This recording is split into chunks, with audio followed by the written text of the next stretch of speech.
Friends, ఈ వీడియోలో చెప్పే ప్రతి టాపిక్ ఎడ్యుకేషనల్ పర్పస్ కోసం మాత్రమే అని గమనించాలి. ఇది బై అండ్ సెల్ రికమెండేషన్ కోసం అయితే కాదు. మార్కెట్ అంటేనే రిస్క్ తో కూడుకున్నది కాబట్టి ఈ వీడియోని బేస్ చేసుకుని ఎలాంటి రిస్క్ అయితే తీసుకోకండి. వచ్చిరా ఫ్రెండ్స్? సో ఇవాళ ఇంపార్టెంట్ డిమాండ్ అండ్ సప్లైలు చూసుకుంటే రేపు ఒక్కరోజు కోసం అయితే ప్రస్తుతం ఇక్కడ మనకి ఇంపార్టెంట్ లెవెల్స్ ఎక్కడ ఉన్నాయంటే 58,825 ఒకటి, 58,450 ఒకటి ఉంది. ఇప్పుడు ఇక్కడ ఓపెనింగ్ అనేది ఇంపార్టెంట్ అనమాట. ఇప్పుడు క్లోజింగ్ అనేది ఇక్కడ జరిగింది కదా 58,851 దగ్గర. సో ఇప్పుడు ఈ లెవెల్ ఇంపార్టెంట్ లెవెలే. ఇది ఆల్రెడీ ప్రైస్ ఇక్కడ నుండి రిజెక్ట్ అయింది కానీ ఎగ్జాక్ట్గా ట్రిగ్గర్ కాలేదు, అంటే టచ్ కాలేదు. ఇప్పుడు ఇది టచ్ అయింది. ఇప్పుడు ఓపెన్ కొంచెం గ్యాప్ అప్ మీద అయింది అనుకో, ఇది డిమాండ్ లాగానే ఆలోచిస్తాను అనమాట. ఎందుకంటే ప్రీవియస్గా ప్రైస్ ఇక్కడ నుండి బౌన్స్ అయింది కాబట్టి చాలా ఇంపార్టెంట్ లెవెల్ ఇది. లేదు దీని కింద ఓపెన్ అయింది అనుకో, ఇదే నాకు చిన్న సప్లై లాగా చూస్తాను అనమాట. కింద స్పేస్ ఎంత అయితే ఉందో ఆ స్పేసే ఇంపార్టెంట్ నాకు మళ్ళీ డిమాండ్ దగ్గరికి రీచ్ అవ్వడానికి. ఎందుకంటే 58,450 అనేది కిందకు ఉంది. లేదా దీని కింద ఓపెన్ అయితే ఇది సప్లై లాగా చూడడం, దీని మీద ఓపెన్ అయితే ఇది డిమాండ్ లాగా చూడడం అనేది ఇంపార్టెంట్. అండ్ ఇక్కడ ఆల్రెడీ ప్రీవియస్ ప్రైస్ అనేది రిజెక్ట్ అయ్యి డౌన్కి వచ్చింది 59,150 లెవెల్. ఓకే, ఈ మూడు ఇంపార్టెంట్ లెవెల్స్ అనేది జస్ట్ ప్రీవియస్ ప్రైస్ యాక్షన్ ఏదైతే చెప్తుందో దాన్ని బేస్ చేసుకుని నేను డ్రా చేసిన, అవి జస్ట్ అబ్జర్వ్ చేస్తే ఒక క్లారిటీ వస్తుంది. ఓకేనా?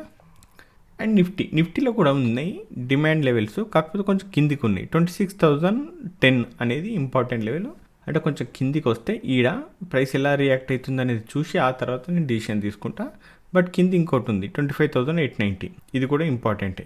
సో ఈ రెండు లెవెల్స్ దగ్గర ఇప్పుడు ప్రైస్ ఇట్లా వచ్చింది, ఇక్కడ టచ్ అయ్యి రిజెక్ట్ అయింది అనుకుందాం. కొంచెం కిందికి వచ్చి కూడా క్లోజ్ అయ్యి మళ్ళీ వెంటనే మీది క్లోజ్ అయింది అనుకుందాం. అప్పుడు నేను ఇక్కడ కొంచెం బుల్లిష్గా అయితే ఆలోచిస్తా. మొత్తం ఈ బ్లూ లైన్ దాకా అయితే నేను కొంచెం బుల్లిష్గానే ఉండాలి, ఎందుకంటే ఇది ఆల్ టైమ్ హై అనమాట.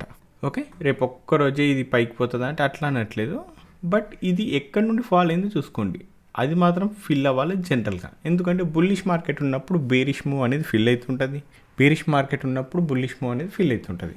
ఓకే, ఇది మీకు అబ్జర్వ్ చేస్తే చార్ట్లో మీకు కూడా క్లారిటీ వస్తుంది. ఓకే, సెన్సెక్స్లో కూడా కింద డిమాండ్ లెవెల్స్ ఉన్నాయి. ఇప్పుడు ఇక్కడ రిజెక్ట్ అయిన ప్రైస్ మళ్ళీ అది బ్రేక్ అయ్యి పైకి పోయింది. అంటే ఇప్పుడు ఒక ప్రైస్ ఇట్లా వచ్చి ఇట్లా హై క్రియేట్ చేసి మళ్ళీ ఇట్లా పైకి పోయింది అనుకో, మళ్ళీ ప్రైస్ ఇక్కడికి వచ్చి ఇది టెస్ట్ చేసే అవకాశం ఎక్కువ ఉంటుంది అనమాట. ఓకేనా? ఇట్లా సప్లై కాస్త డిమాండ్ అవుతుంటుంది, డిమాండ్ కాస్త సప్లై అవుతుంటుంది. సో ఇక్కడ 85,075 ఏదైతుందో ప్రైస్ ఇక్కడికి వచ్చినాక ఇక్కడ ప్రైస్ ఎలా రియాక్ట్ అవుతుంది అనేది ఇంపార్టెంట్. ఇక్కడ అబ్జర్వ్ చేయాలా, ఎందుకంటే ఇక్కడ నుండి ఎంతవరకు బుల్లి సైడ్ మూమెంటం వస్తుంది లేదు అనేది ఇక్కడ వచ్చిన రిజెక్షన్ని బేస్ చేసుకుని ఉంటుంది. బట్ ఓకే, ప్రీవియస్గా అయితే మనకు ఇక్కడ డిమాండ్ క్రియేట్ చేసింది. ప్రస్తుతం ఇక రేపు ఏం జరుగుతుంది అనేది తెలియదు. ఫైన్. ఇక క్రూడ్లో ఆల్రెడీ ఏదైతే ఇంపార్టెంట్ డిమాండ్ అనుకొని పెట్టినామో 5,270, దాని కిందికి స్ట్రాంగ్ క్యాండిల్ క్లోజ్ అయ్యి ఇక్కడ నుండి రిజెక్ట్ అయింది. చూసిరుగా, కింద డిమాండ్ లెవెల్ ఉంది కాబట్టి ఇక్కడ రెస్పెక్ట్ చేసింది. ఫైన్, 5,150. ఓకేనా? బట్ ఇది ప్రీవియస్గా చాలాసార్లు ప్రైస్ అనేది ఇక్కడ నుండి జంప్ అయింది. ఏది 5,150. ప్రస్తుతం ఉన్న డిమాండ్ లెవెల్ ఇదే అనుకోవాలి. ప్రస్తుతం ఉన్న సప్లై లెవెల్ 5,270, 5,360 అనేది గమనించాలి. అండ్ కింద కూడా ఒకటి ఇంపార్టెంట్ లెవెల్ ఉంది 5,025 అనేది. ఓకే, ఈ రెండు డిమాండ్ జోన్స్ అనేది ఇంపార్టెంట్. ఇక్కడికి ప్రైస్ వచ్చినాక ఎట్లా రియాక్ట్ అవుతుంది ఏం లేదనేది అబ్జర్వ్ చేయాలన్నమాట. అండ్ న్యాచురల్ గ్యాస్లో కింద ఇది ఫ్రెష్ డిమాండే 397.5, 393.0. ప్రైస్ అనేది ఈ ఏరియా నుండే జంప్ అయింది. ఓకే, కాకపోతే మళ్ళీ ఈ ఏరియాకి వస్తే ప్రైస్ ఎలా పనిచేస్తుంది ఏం లేదనేది చూడాలి జనరల్గా. కాకపోతే మీద ఇంకో ఇంపార్టెంట్ లెవెల్ కూడా ఉంది 408. ఓకే, ఈ 408 రెస్పెక్ట్ చేస్తుందా లేదా తెలియదు. బట్ ఇది ఫెయిల్ అయింది అంటే కింద డిమాండ్ మాత్రం ఇంకా స్ట్రాంగ్గా ఉంటుంది అనమాట. ఓకే, ఒకవేళ ఫెయిల్ కాలేదు, ఈడనే రిజెక్షన్ వచ్చింది అంటే ఇక్కడ నుండి పైకి పోయే ఛాన్సెస్ కూడా ఉంటుంది, ఎందుకంటే ఆల్రెడీ ప్రైస్ ఇక్కడ నుండి ఎగిరింది కాబట్టి. క్లియర్? సిల్వర్ మైక్రో దీంట్లో డిమాండ్ అండ్ సప్లై రెండు ఉన్నాయి. 1,53,000, 1,51,500 ఈ రెండు ఇంపార్టెంట్ లెవెల్స్. అండ్ పైన 1,58,600 ఇది సప్లై లాగా, ఎందుకంటే ప్రీవియస్గా ఒక సపోర్ట్ తీసుకొని అది స్ట్రాంగ్ క్యాండిల్తో బ్రేక్అవుట్ అయ్యి మళ్ళీ అక్కడ నుండి రిజెక్ట్ అయింది. సో దీని మీదకి ఎప్పుడైతే బ్రేక్ అయిపోతుందో కంప్లీట్గా బుల్లిష్గా ఉంటాను నేను. మళ్ళీ ఇది కొంచెం రిట్రేస్మెంట్ అయినాక మనకు ఇంపార్టెంట్ డిమాండ్ కానీ సప్లై కానీ చూడాలి ఇక్కడ. ఎందుకంటే ఓకే, సప్లై బ్రేక్ అయిందంటే డిమాండే చూస్తాం జనరల్గా. అయితే ఈ డిమాండ్ ఎక్కడ ఉంది ఏం లేదనేది సింపుల్గా చూడాలి. నేను టెలిగ్రామ్లో కూడా అప్డేట్ ఇస్తాను. ఎవరైనా కొత్త వాళ్ళు జాయిన్ కాని వాళ్ళు ఉంటే వాళ్ళు జాయిన్ అవ్వచ్చు. లింక్ వీడియో డిస్క్రిప్షన్లో ఉంది. జస్ట్ క్లిక్ చేయగానే జాయిన్ అయిపోతారు. ఇది ఫ్రీ ఆఫ్ కాస్ట్. ఎలాంటి పెయిడ్ కోర్సులు పెయిడ్ సర్వీసులు లేవు కాబట్టి టెన్షన్ పడద్దు. అండ్ మళ్ళీ జాయిన్ అవ్వడానికి సెర్చ్ చేసి జాయిన్ అవ్వద్దు. మీరు మిస్టర్ ట్రేడర్ అని సెర్చ్ చేశారనుకో చాలా ఫేక్ ఛానల్స్ ఉంటాయి, ఫేక్ టెలిగ్రామ్ గ్రూప్స్ కూడా ఉంటాయి. జాగ్రత్త ఉండండి వాటితోటి. ఓకే, అందుకే లింక్ వీడియో డిస్క్రిప్షన్లో ఇచ్చిన చూసుకోండి. క్లియర్ కదా? ఫైన్. ఇగో మధ్యలో ఎక్కడ వచ్చిన ప్రైస్ మళ్ళీ నేను దేకను అనమాట. చూస్తూనే ఉంటుంది దినమంతా. 90% చూడడమే ఉంటుంది అనమాట. వెయిట్ చేయడం, చూడడం, అంటే ఎంట్రీ కోసం వెయిట్ చేయడం, ఎంట్రీ తీసుకున్నాక మళ్ళీ వెయిట్ చేయడం. ఈ వెయిటింగ్ అనేది మాస్టర్ అవ్వాలి మీరు. మాస్టర్ అయితే కొన్నిసార్లు మీరు బెస్ట్ ఎంట్రీ కోసం వెయిట్ చేయడం, లేకపోతే ఎంట్రీ తీసుకున్నాక అది ఎంత మూమెంటం ఇస్తుందో తెలియదు చాలామందికి. కానీ చిన్న మూమెంటంకు బుక్ చేసేసుకుంటుంటారు. ఇట్లా ఎంట్రీ తీసుకోగానే చిన్న మూవ్ రాగానే కొంచెం బేరిష్ మూవ్ వచ్చినాక ఎగ్జిట్ అయిపోతుంటారు. కానీ తర్వాత అసలైనకి అది ఎంత ఉంటుందో ఎవరికి తెలియదు. ఓన్లీ ఎవరికైతే పేషెన్స్ ఉంటుందో, స్టాప్ లాస్ హిట్ ఎంతవరకు వెయిట్ చేస్తారు కదా, అది హిట్ కాకుండా మళ్ళీ పైకి వెళ్ళిపోతుంటుంది చూడు. అలాంటి టైంలో మొత్తం టార్గెట్ హిట్ అయినాక అప్పుడు అర్థమవుతుంది పేషెన్స్ పవర్ ఏందనేది. ఓకేనా? పేషెన్స్ ఉండాలి. చూడండి. ఫైన్. ఇక బిట్ కాయిన్ ఏదైతే అనుకున్నామో అది టచ్ అయింది. ఇక్కడ నా ప్లానింగ్ ఉంటుంది.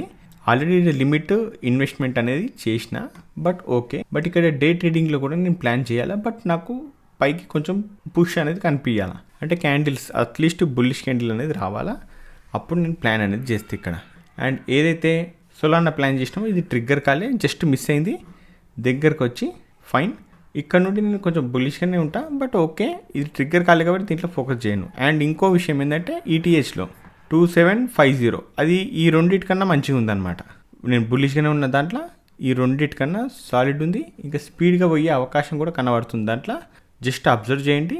చాలా అంటే 4000 వరకు ఉంది టార్గెట్ దాన్ని. మళ్ళీ అది 2750 నుండి 4000 అంటే చాలా ఎక్కువ. అది జస్ట్ అబ్జర్వ్ చేయండి. ఈటీహెచ్లో మీకంటూ ఒక క్లారిటీ వస్తుంది. క్రిప్టో చూడండి. దాంట్లో నేను చాలా స్ట్రాంగ్గా బుల్లిష్గా ఉన్నా. ఈ రెండింటితో చూస్తే, ఏది సొలానా అండ్ బిట్ కాయిన్తో చూస్తే ఈటీహెచ్లో చాలా సాలిడ్ ఉంది. ఓకేనా? ఫైన్. సింపుల్. మనకు సగం ప్రాబ్లం తగ్గిపోవాలి అంటే నేను ఆల్రెడీ చెప్పిన ఆప్షన్ బయ్యర్గా రావద్దు మార్కెట్లకి. ఎందుకంటే వస్తూనే కట్ అయిపోతుంది కథ. ఫస్ట్ మార్కెట్ గురించి తెలుసుకోండి. స్టాక్ మార్కెట్ అంటే ఆప్షన్ బయ్యింగ్ కాదు. ఓకే? స్టాక్ మార్కెట్ అంటే జస్ట్ స్టాక్ మార్కెట్లో చాలా రకాల అనాలిసిస్ చేసి ట్రేడింగ్ చేస్తుంటారు. బట్ చాలామంది తెలియని విషయం ఏంటంటే చాలా రకాలు అంటే 15-20 రకాల అనాలిసిస్లు ఉంటాయి. దాంట్లో మీరు ఏ అనాలిసిస్ అనేది కూడా మీకు క్లారిటీ లేదు చాలామందికి. సో మీరు నేర్చుకుంటున్న ప్రైస్ యాక్షన్ అని ఒకటి, ఇండికేటర్ అని ఒకటి, ఇంకోటి ఏదో ఒకటి అని నేర్చుకుంటుంటారు. బట్ ప్రైస్ యాక్షన్ నేర్చుకుంటే న్యూస్ చూడొద్దు. ఓకే? ఎందుకంటే రెండు డిఫరెంట్ అనాలిసిస్లు అనమాట. సో ఒకవేళ ప్రైస్ యాక్షన్ చేస్తే ఆప్షన్ చైన్లు, డాటా అనాలిసిస్ అనేది చేయొద్దు. ప్రైస్ యాక్షన్ చేస్తే మళ్ళీ ఇండికేటర్ అనేది వాడద్దు. లేదు ఈ 3 వాడుతున్నాం అనుకో, ప్రైస్ యాక్షన్ జోలికి రావద్దు. ఇది బేసిక్గా తెలవాలి ఫస్ట్. చాలామంది ఏం చేస్తున్నారు, ఇండికేటర్ అంటే ఇండికేటర్ ఎట్లా పనిచేస్తుంది అనేది తెలుసుకున్నాక అది ప్రైస్కి అప్లై చేసి ప్రైస్ ఎలా పనిచేస్తుందో దానికి ఇండికేటర్ ఎంతవరకు సపోర్ట్ చేస్తుందో చూడాలి. ఎందుకంటే కొన్ని వోలటాలిటీని చూపించవు ఇండికేటర్లు. కొన్ని కాదు, ఆల్మోస్ట్ అన్నీ. వోలటాలిటీ అంటే ఏంది? ఇప్పుడు ఒక 5 minutes క్యాండిల్ ఇట్లా బుల్లిష్ క్యాండిల్ పడ్డది, ఇంకోటి 5 minutes క్యాండిల్ డోజీ క్యాండిల్ పడ్డది, ఇంకోటి 5 minutes క్యాండిల్ ఇంత పెద్ద బుల్లిష్ క్యాండిల్ పడ్డది. సో ఈ 3 5 minutes. ఈ 5 minutesలో ఈడ 10 రూపీస్ ఉన్న ప్రైసు 20 రూపీస్ అయింది. ఈడ 10 రూపీస్ ఉన్న ప్రైసు 10 రూపీస్ దగ్గరనే ఉంది. ఈడ 10 రూపీస్ ఉన్న ప్రైసు 50 రూపీస్ అయింది. సో సేమ్ టైం మూడిటికి 5 minutes. 5 minutesలో ఇది 10 పాయింట్స్ పెరిగింది. ఇది ఏం పాయింట్సే పెరగలేదు. ఇది వచ్చేసి 40 పాయింట్స్ పెరిగింది. అంటే 10 ఉండే కదా 50కి పోయిందంటే 40 పెరిగింది. సో తక్కువ టైంలో ఎక్కువ ఏది పెరిగింది? ఈ పెద్ద క్యాండిల్ పెరిగింది కాబట్టి దీంట్లో వోలటాలిటీ ఎక్కువ ఉంది. సో ఇండికేటర్ 3 ఒకలానే చూపిస్తుంది మళ్ళీ. ఓకే? ఇప్పుడు ఈ 3 క్యాండిల్స్ ఇట్లా ఒక ఇండికేటర్ ఉంది. ఈడ ఇట్లా వచ్చింది ఒకటి, డోజీ ఈడనే ఉంటుంది. మళ్ళీ ఈ పెద్ద క్యాండిల్ ఈడికి చూపిస్తుంది. ఈ ఇండికేటర్ మాత్రం పెద్దగా చేంజ్ అవ్వదు. మళ్ళీ ఈడ ఇట్లా ఈడికి వచ్చినాక క్యాండిల్ అప్పుడు ఇది ఈడికి వస్తుంది ఇండికేటర్. ఈడికెళ్ళి మెల్లగా టర్న్ అవుతుంటుంది.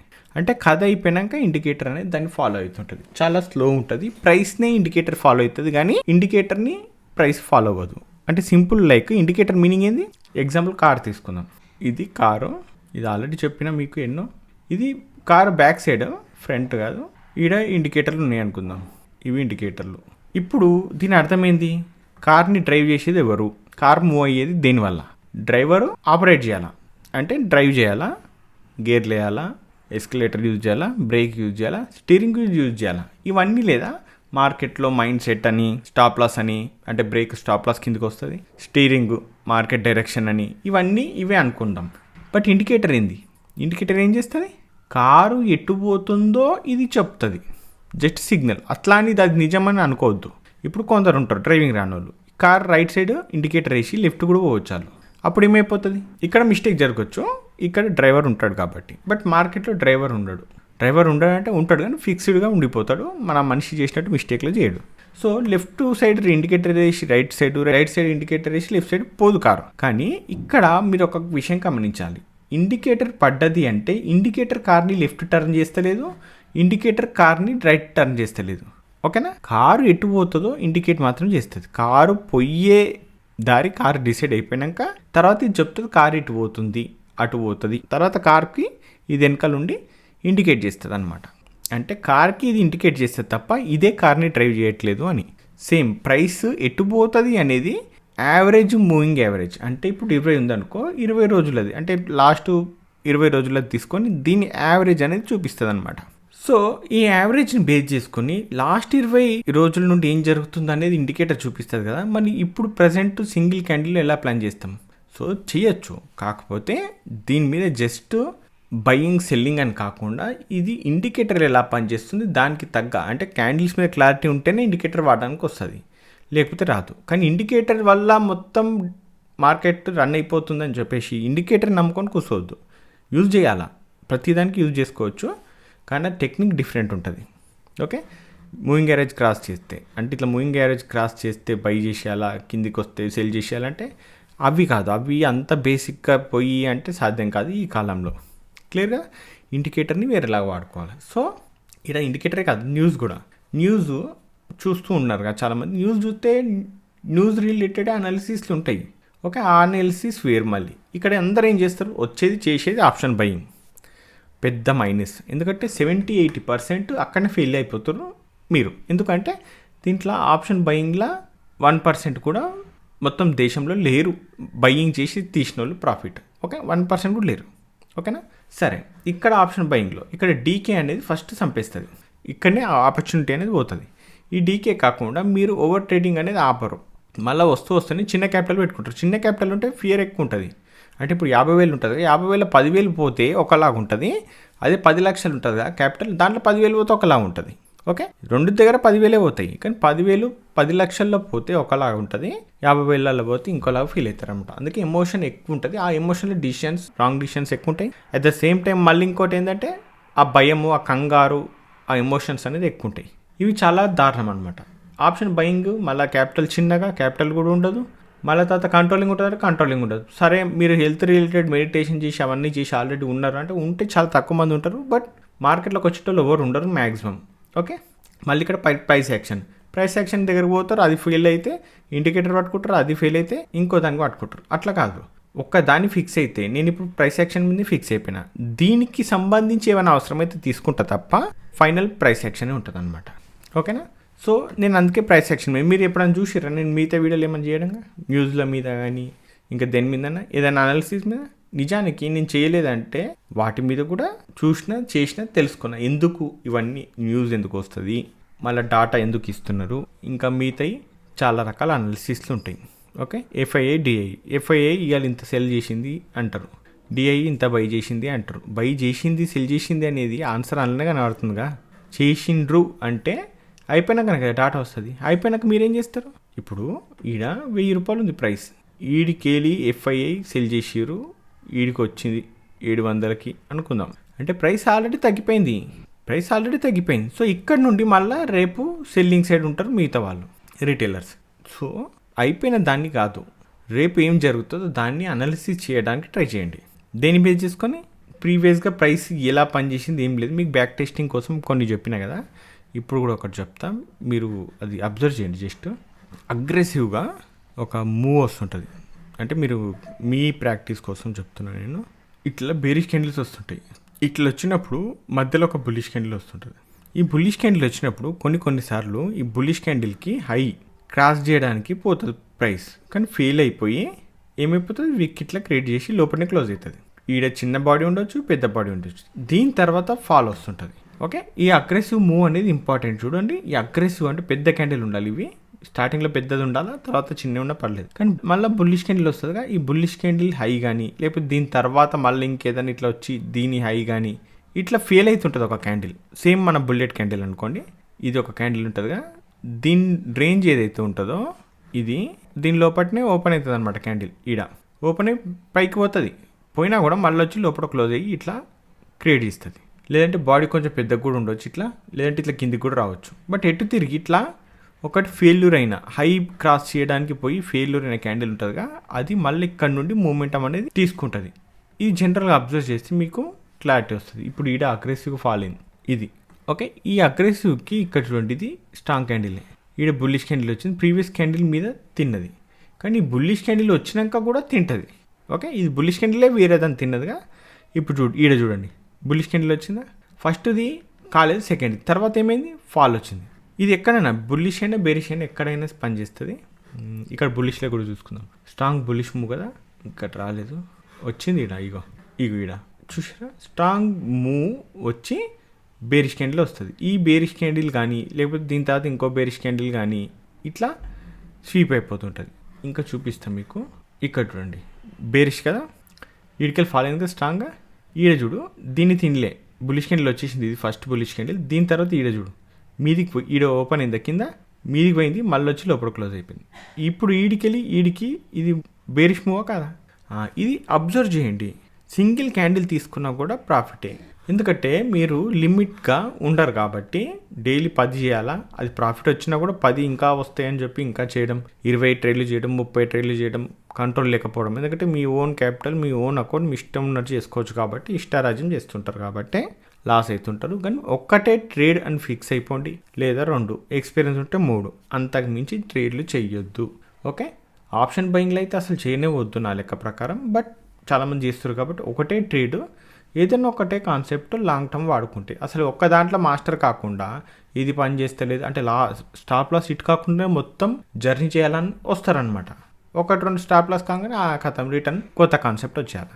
ఇంకా ఇండికేటర్ పట్టుకోవాలి, ప్రైస్ యాక్షన్ ఇడిచి, లేదా ప్రైస్ యాక్షన్ పట్టుకోవాలి, ఇండికేటర్ ఇడిచి, ఇట్లా మారుస్తూ ఉంటారు. ఇట్లా మారుస్తే దేంట్లో మాస్టర్ అవ్వరు, ఒక్క దాంట్లో మాస్టర్ అవ్వాలి. ఈ కాన్సెప్ట్ నీ కోసమే ఉంది అన్నట్టు ఒకటి ప్రాక్టీస్ చేయాలి.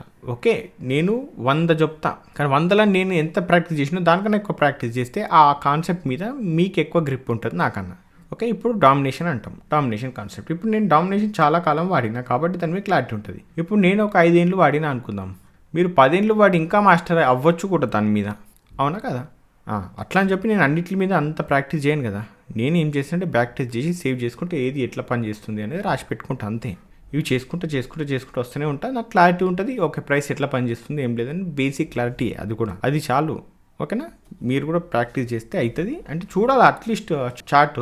ఇప్పుడు నేను వీడియో చూసి వెళ్ళిపోతారు, ఖతం అయిపోయింది. మాకు ఒకటి వచ్చేసింది తెలిసేసుకున్నాం అనుకుంటారు. లైక్ ఎట్లా అంటే డ్రైవింగ్ స్కూల్ పోయి కారు నేర్చుకుంటారా, కారు క్లాస్ అయిపోతుందా, ఆ తర్వాత మీరు రేసర్ లాగా ఫీల్ అయిపోతారనమాట. ఏదైతే కార్ రేసింగ్ ఉంటుందో ఆ రేసర్ లాగా ఫీల్ అవుతారు. యాక్చువల్లీ మీరు స్కూల్ కంప్లీట్ చేసారు అంతే.